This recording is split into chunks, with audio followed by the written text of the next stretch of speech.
4 PM news network में दोस्तों आपका स्वागत है। मैं हूं आपके साथ राशिद ज़हीर। अमित शाह बराबर कह रहे हैं, फिर दोबारा से बयान आया है कि पहले नाम डिलीट करेंगे फिर उनको डिपोर्ट कर देंगे। ठीक है, अब नाम डिलीट करने की जो प्रक्रिया SIR ने चलाई है उसमें क्या क्या पेचीदगियां हैं ये तो आप ही जानते हैं। देश के अंदर जो दबा कुचला समाज है उसमें ख़ास करके विशेष संप्रदाय है, वो लोग अपने डॉक्यूमेंट्स को किस प्रकार से रखते हैं, क्या क्या इसके अंदर चक्कर लगाने पड़ते हैं, हम सब जानते हैं। और पहली लाइन में तो ये बात अच्छी लगती है कि जो इस देश में नहीं जन्मा है उसको वोट करने का अधिकार नहीं है, लेकिन जो नॉन मुस्लिम है यानी कि मुसलमान के अलावा जो बाकी तमाम घुसपैठियाँ हैं उनको सबको अधिकार है। ये तो कानून भी बन चुका है।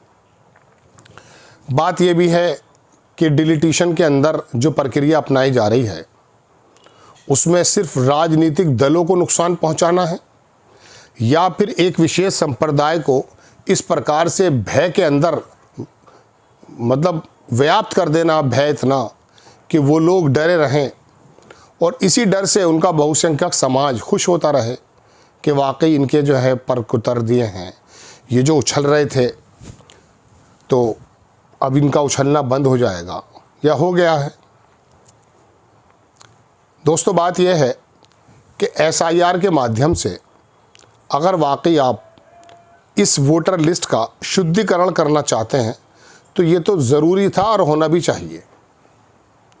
देखिए, आप देखते हैं कि आपके यहाँ वोटर लिस्ट है, वोटर्स आती हैं, आपकी सिस्टर हैं, बहुत सी लड़कियाँ शादी के बाद अपने दूसरे शहरों में चले जाती हैं, उनकी वोट आज भी आती है।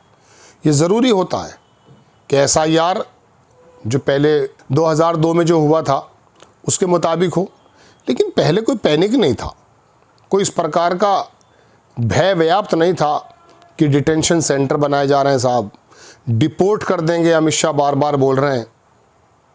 तो ऐसा लगता है कि अगर कागज़ नहीं बने तो हमको डिपोर्ट होना पड़ जाएगा।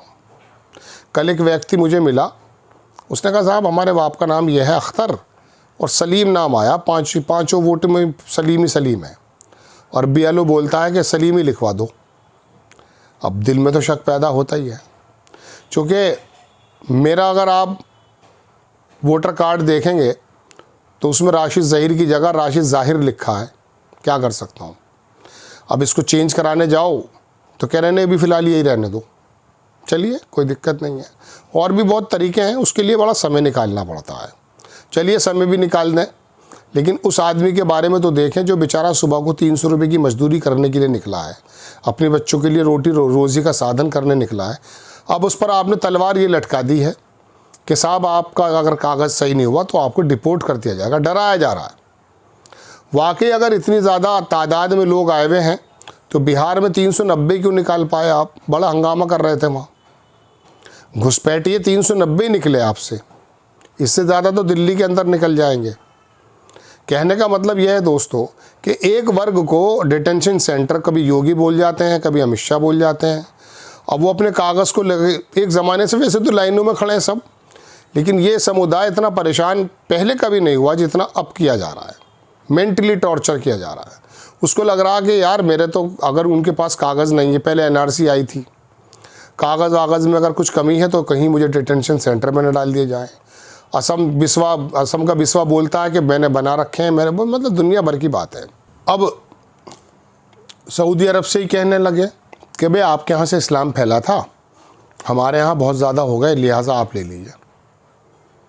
कहाँ कौन से डिटेंशन सेंटर में डालेंगे, खाने पीना भी देना पड़ेगा, बड़ी मुसीबत हो जाएगी। और एक बार पाकिस्तान बन गया है, उसमें करोड़ों लोग, लाखों लोग बेघर हो गए, मारे जा चुके। अब कौन सी तैयारी कर रहे हो? संविधान लिखते समय तो ये बताया गया था कि सबको रहने का, बराबरी का हक मिलेगा। कहते तो हैं मिलता है, लेकिन ये जो दुरंगा व्यवहार कर रहे हैं आप, बाहर से आने वाला मुसलमान उसको बाहर निकल दिया जाएगा, हिंदू आने वाला है प्रताड़ित है उसको यहाँ की नागरिकता दे दी जाएगी, लेकिन जो देश में मुस्लिम प्रताड़ित हैं उनको बार बार ज़ख्मों के अंदर उंगलियां क्यों घुसेड़ रहे हैं आप? कहाँ जाएंगे बताइए। अब इसका दूसरा तरीका यह है कि आपको सत्ता ही चाहिए, मुसलमानों की वोटों से कुछ फ़र्क पड़ता है इसलिए ध्रुवीकरण करना पड़ता है। तो काश अगर ये मुस्लिम नेता ये काम कर बैठें कि आज के बाद कोई किसी को वोट नहीं देगा और अपने घर बैठेंगे, वोट नहीं देंगे, तो हो सकता है ये फिर आपस में हिसाब कर लें। मेरे मन में तो यही बात आती है, जब ये बात सुनता हूँ अमित शाह के मुंह से, योगी के आदित्यनाथ बिस्वा के मुंह से, तो यही लगता है कि ये कहाँ जा रहे हैं हम लोग, कहाँ भेजेंगे ये। कागज़ अगर मेरा सही नहीं हुआ तो मुझे डिटेंशन सेंटर में डाल देंगे। मेरे बाप दादा इसी मिट्टी में दफन हो गए, कोई मोल नहीं है इसका। ऐसा तो मुगलों ने भी नहीं किया, किसी एक आध राजा ने कुछ किया होगा, बाकी तो लंबा समय तो अच्छा ही रहा है। फिर ऐसा क्यों हो रहा है? अमित शाह का बयान आता, वो झुरझुरी जो दौड़ा देता है। योगी आदित्य, आप जो है कहना करना क्या चाहते हैं? जो थोड़े बहुत मजबूत हुए थे उनको आप कारोबारी एतबार से मार देते हैं। अब ये डॉक्टर 2-3 निकल गए, उन 2-3 डॉक्टरों की गलती बम ब्लास्ट में अब ये बयान आ रहे हैं कि पढ़ा लिखा ज़्यादा ख़तरनाक आतंकवादी होता है। तो पढ़ा लिखे भी ना, स्क्रॉल की रिपोर्ट आई कि कश्मीर के बच्चे जहाँ जहाँ भारत में पढ़ रहे हैं सबकी स्क्रीनिंग चल रही है, उनके माँ बाप परेशान हैं। इसमें तो कोई दो राय नहीं कि कुछ जानवरों ने लाल किला का बम ब्लास्ट कर दिया है, लेकिन बापू को भी तो आपके आदमी ने मारा था। आप तो कहीं भी शक की निगाह से नहीं देखे जाते, बल्कि सत्ता में आ गए आप लोग। तो गोडसे और सावरकर के चेले सत्ता में हैं, सबसे बड़े देशभक्त बनते हैं। अंग्रेज़ों से लड़े नहीं, चाटुकारिता की, फिर सबसे बड़े देशभक्त आप लोग हैं। तो बम ब्लास्ट अगर किसी कश्मीरी ने कर दिया तो अब सारे हिंदुस्तान में जहाँ जहाँ कश्मीरी हैं सब पर नज़र रखी जाएगी।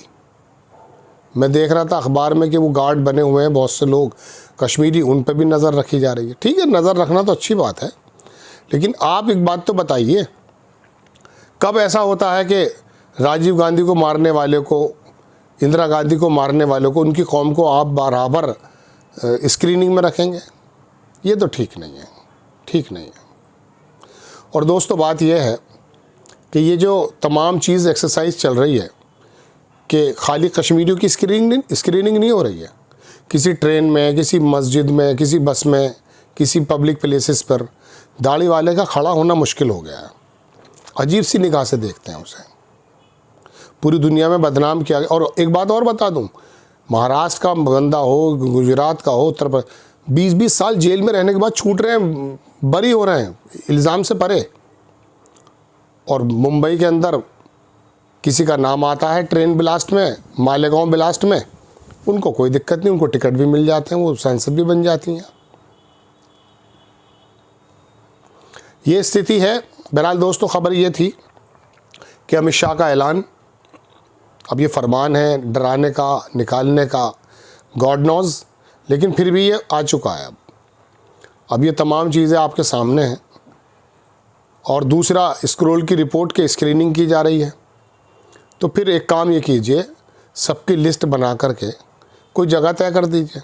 क्या कर सकते हैं बताइए, कहाँ जाएं? कोई जगह है? गज़ा के अंदर मिस्र में से गेट खुलता है, राफा क्रॉसिंग बोलते हैं उसको, वो भी नहीं खोला मिस्र के लोगों ने, वो वहीं मरते रहे।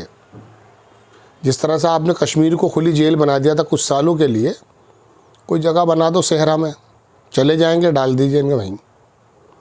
फिर उसके मतलब ये हुआ कि जिन्ना जो कह रहा था वो सही कह रहा था। फिर तो हम जिन्ना की आइडियोलॉजी को आज तक नकारते आ रहे हैं, आज भी नकार रहे हैं, लेकिन उसकी ये बात सही है कि तुम्हें बेगाना कर दिया जाएगा यहाँ।